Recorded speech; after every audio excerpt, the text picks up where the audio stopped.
Oh, hello. Back with yet another one of these Advent videos. Is it still Advent or has Christmas come and gone? It's been such a blur doing all these films for the third year running now that I don't know where we are. Anyway, today's video is something of a request.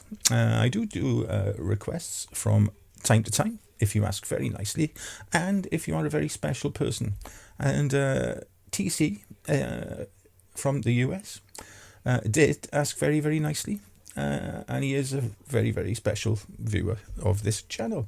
If you don't know, TC has written three I think it is, very, very nice musical pieces for this channel. So I could only repay him really by accepting his request. Now, he's just recently bought a macro lens, a Canon.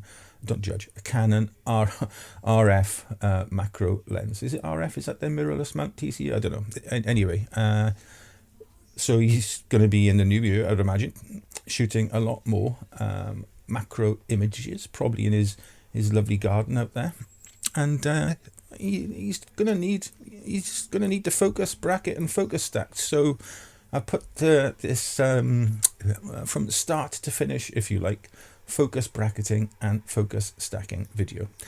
Anyway, what I'll do now is I'll pass you down to down in the woods from a couple of days ago, where we found and shot a macro image of a leaf. You won't be surprised to hear that. Okay, let's go down the woods. Right then, this is just for you, TC. I'm going to do a macro focus stack from start to finish. So I found my subject. I'm going to photograph it, obviously. Focus bracketed shots to get focus from back to front. I'll try and shoot it in one as well to show you like the difference there. There probably won't be any that you see on YouTube, but definitely if you look at it on a larger monitor, you will see diffraction if I shoot this like something like f/22, to get the whole thing in focus. So what I'm going to do, I'll show you the scene I'm looking at. It's this leaf here caught in some lovely starry moss, and then underneath it then you've got this root of a tree. So, and some stones as well. So I think it makes for quite a nice little image. And I'll put a link to a video above where I found this on a little stroll down to the woods. So what I've done is I've assessed the image from above. So I found the closest and the furthest points that I want in focus. So I made a mental kind of note of them. So what I'll do then is, before I shoot anything, this is a manual focus lens, so I'll sweep through from start to finish, again kind of making a mental note where the focus ring stops and where it ends, and then it's basically just a case of shooting as many images as it takes really. I'm going to be at f4 ISO 125 on this camera base. Whatever the shutter speed is, I will lock it at that because I don't want the exposure changing throughout, so I'll go into like manual, full manual exposure and lock the exposure, and then it's a case of just taking as many as you think it needs. So I'll shoot a frame. I'll start at the front and work to the back, so I'll shoot a frame, minuscule movement then of the focus ring, shoot another one until I got them all, and then once I've done that, we'll get back home and then load all the frames up, and the one I'll shoot at probably f/22, load them all up on the computer and we'll have a look. Right then, so we'll see you back at my Mac. See you back home. Terrible. Just one more bit of advice before I do head home, which I should have said earlier. If you're on location and you know it's a scene you don't even come to once or see once, then do it a couple of times. I haven't had time now because it's going to be dark soon, and I didn't have time to shoot another series of brackets. Obviously, if you've got an autofocus lens and an auto bracketing function on your camera, then learn how to use that, and I'll link to a video above if you've got a Fuji camera showing you how to do that. Yeah, but do that a couple of times. Always shoot more images than you think you'll need. It's just like doing a panel. Be really careful. Always shoot more than you need. If you can, shoot it more than once. There we are. And put like shoot like a bookmark image of just your hand or a blank frame to mark out where each set of brackets starts and finishes. That's all pretty straightforward, right? Just turn you around, show you where I've been. Oh, down there, down the woods. I think I'm going to have to ring Lisa to pick me up though, because I'm not going to be able to walk back up our hill. It's okay coming down here, but right. Now I really will see you back home.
Right, here we are on my Mac, and we're going to edit or process, whatever you want to call it, this now focus stacked image of a leaf stuck in some moss. I hope you can see what attracted me to the image in the first place. Obviously the precariously hanging leaf was the first one. I couldn't actually see what was holding it up when I looked at the scene from all angles, and for that reason I didn't want to remove this leaf here just in case this was connected to this in some way or whatever, or it would have dislodged the leaf and ruined the image. But apart from the leaf, there's so many interesting textures. I mean, you've got this lovely moss that I really, this is my favourite moss of all. It's so nice to just, you know, look at, to touch, to photograph. It really is lovely, lovely stuff. You've obviously got the leaf, you've got this rock, you've got either a broken off branch or an offshoot of this here. You've got some lichen, and this here, it's either a partially buried branch or a partially unburied tree root. I think it's probably a branch looking at the bark on it. Anyway, there are a lot of elements in this very, very small small scene, and I'm gonna process it now. Right then, we're in the develop module. Obviously I've imported it, it's there. I'm not gonna crop it because I don't want to. I don't want to lose any of this down here. I don't want to lose anything up here, so I'm gonna leave it at its native 3x2 or 6x4, whatever you want to call it, crop. And I might print this off a little bit later as well. Let's see. What I'm going to do first off is cool this image down a little. It's a little too warm for my liking.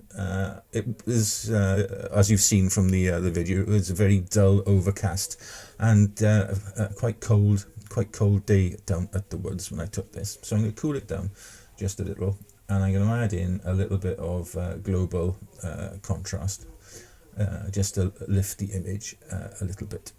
Right, I could probably deal with most of this via selective masks. They really have the masking in Lightroom or Adobe Lightroom. Probably the biggest game changer this year, to be honest. So I access the masking menu by clicking this one here, and I'm going to select the leaf first. So I'll select subject and see what the software does.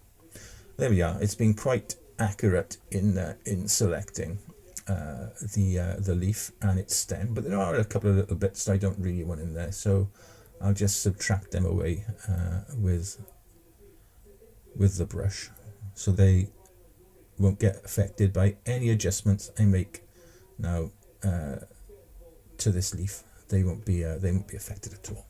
Now I'll do my usual starting point is 70 on the texture, 30 on the clarity, and I find that that helps with particularly with leaves and insects in bringing out the really sort of small details.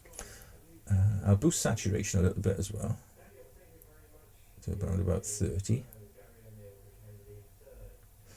And I'm also gonna take down the highlights because they're a little bit they're not blown out, but they're a little bit bright in that area there. So if I bring those down to around about -40, let's have a look at the leaf.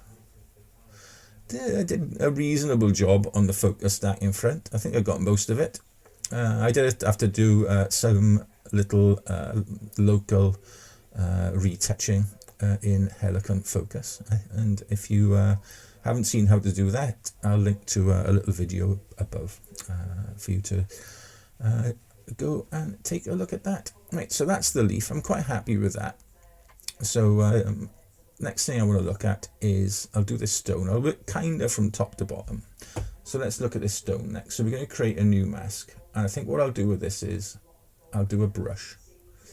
I think that'll be the easiest way to deal with this stone. So it's quite a large area, but I don't want this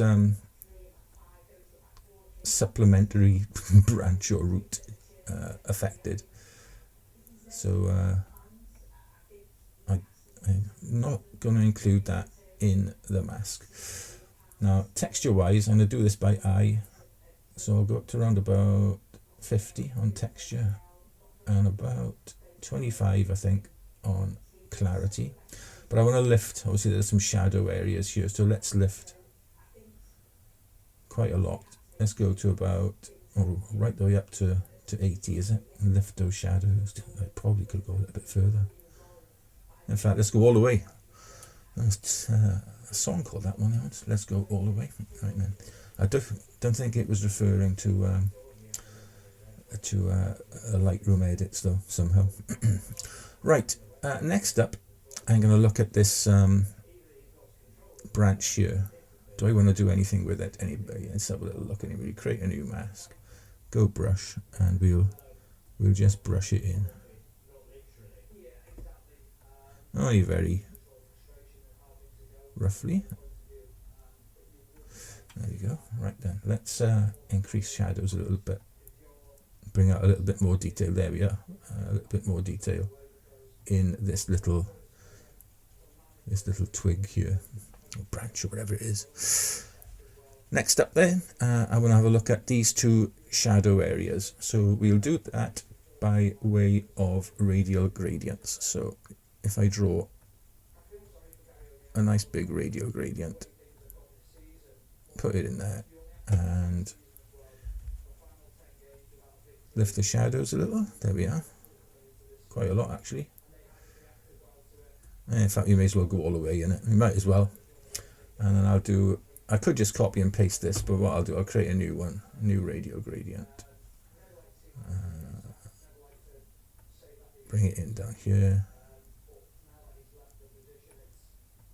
And again, we lift those shadows.